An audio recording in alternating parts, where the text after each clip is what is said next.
দুই বন্ধু, শান্টু আর ফান্টু।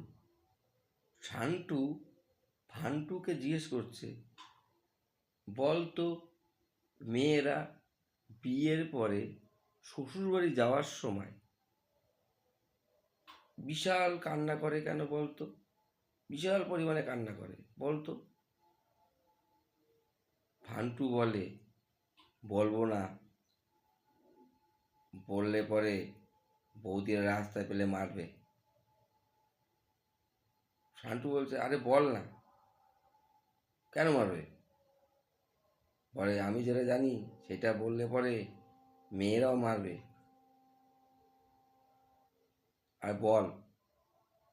এবার ফান্টু বলছে, মেয়েরা কান্না করে এই কারণে, তারা বাপের বাড়ি থাকার সময় রান্না বান্না তো শেখেনি, এবার শ্বশুর বাড়ি থেকে তো রান্না করে স্বামীকে খাওয়াতে হবে, রান্নাই জানে না, রান্না করে কীভাবে খাওয়াবে, এই কারণেই কান্না করে।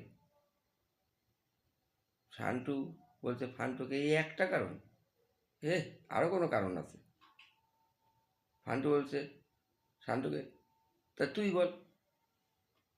এইবার শান্টু বলছে, মেয়েরা বাপের বাড়ি থাকার সময় কত ছেলের মাথা না খেয়েছে, কত ছেলেকে না কথা দিয়েছে বিয়ে করবে বলে, তাদের তো আর বিয়ে করলো না, করলো তো অন্য একজনকে।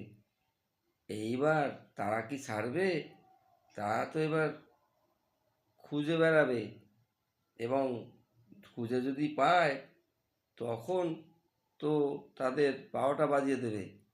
আর শ্বশুরবাড়ির লোক এই কথা যদি জানতে পারে, তা আমার কি হবে?